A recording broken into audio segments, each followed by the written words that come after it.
It's the current President Joe Biden now who's making headlines today. Have a look. Puerto Rico, where I'm in my home state of Delaware, they're good, decent, honorable people. The only garbage I see floating out there is just orders. Manna for heaven from Donald Trump, I think. For more, we're joined by the foreign editor for The Australian, Greg Sheridan. Greg, great to join you. You can imagine what was going on in the back office at Kamala Harris's campaign when she saw that from Joe Biden. Yeah, great to be with you, Steve. You're absolutely right. The one person she doesn't want to hear of is Joe Biden. I mean, he wanted to do a joint appearance with her and she said, no way, I don't want to be seen with you. Whereas Democrat Senate candidates are saying, you know, boasting about legislation that they got Donald Trump to sign in his first term. Trump's organisers did a really stupid thing by having a comedian who made racist jokes against Puerto Ricans in that Madison Square Garden rally. That was unbelievably dumb. That's Trump for you. Very effective rally, but with one really stupid, offensive thing. So all the Democrats had to do was say, we love Puerto Ricans and isn't Trump offensive?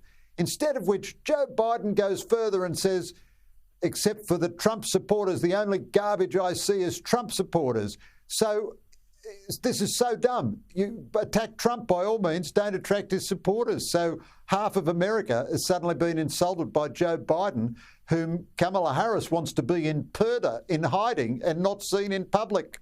So he couldn't have done more to sabotage her. And I don't know, maybe he's not that fond of her candidacy anyway. Yeah, I think you might be onto something there. I mean, the other thing it did was reminded all of us, took us all way back to 2016 when Hillary, of course, stood up and called Donald Trump's, half Donald Trump supporters deplorable. I mean, so every news channel in the United States, Sky included today, here, been replaying Hillary's comments that had sort of gone into the trash can of history, and now they're being replayed on Fast Forward. Yeah, most Americans really hate the limousine liberal super elite who lead these unbelievably affluent lives and want to impose their feel-good, virtue signalling policies on the backs of ordinary Americans. If energy prices go up, doesn't hurt the likes of Kamala Harris or Hillary Clinton. It really hurts ordinary working Americans. So ordinary working Americans have been moving over in huge numbers to the Republican Party. And so the Democrats want to do everything they can to emphasise that really they're simpatico with ordinary folks, instead of which Biden inserts himself into the debate, calls ordinary Americans garbage, reminds everyone of the Hillary Clinton moment. I mean, you couldn't script it better if you were Donald Trump. And so a big Trump mistake, the racist comedian, is turned into an even bigger Democrat mistake. Now, who knows how many votes it'll shift, but it certainly robs Kamala Harris of any positive attention she was trying to get in this news cycle. Yeah, on the worst possible day. Let's talk back home. Defence Industry Minister Pat Conroy turned up at the National Press Club today. I don't know, there would have been a huge crowd in-house. He was boasting about our missile defence capability. Lots of talk, lots of money. I've seen your reaction to this plan with these missiles. They're not defensive at all, are they? I mean, they're not really improving the way we would combat any aggression by China. So what did you make of what Conroy said today?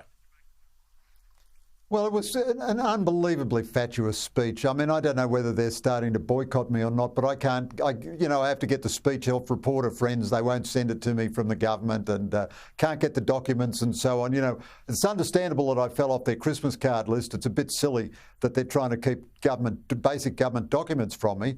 But this is one of the most fatuous, ridiculous speeches I ever heard. All of his money, the problem with it is, none of it's real. It's billions and billions of dollars, but it's all far off in the distant horizon in 10 years, 20 years, 30 years.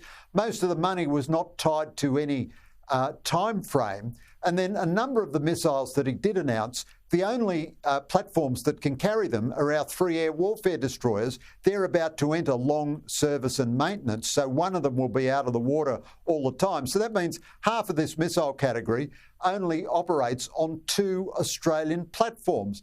Now, the one missile we are going to start to manufacture in Australia, but we still haven't. We've been 3 years of an Albanese government. The Guided Weapons and Explosive Ordnance Initiative was in place when they came into office. We still haven't actually done anything in the physical universe. Is a short-range army artillery piece, which will hold an enemy at bay as far from Canberra maybe as Goulburn. But it does nothing to hold, Chinese ships at bay at sea.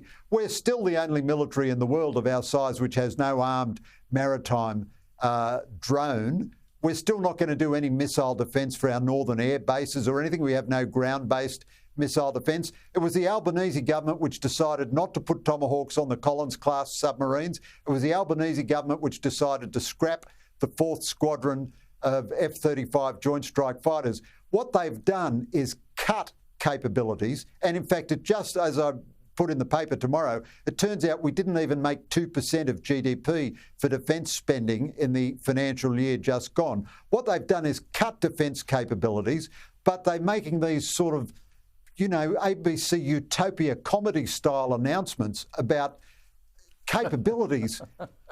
Steve, when you and I are going to be pushing up daisies, even our sons are going to be pushing up daisies, and then they want to get accolades for this. It's baloney, to use a technical term. It's just baloney.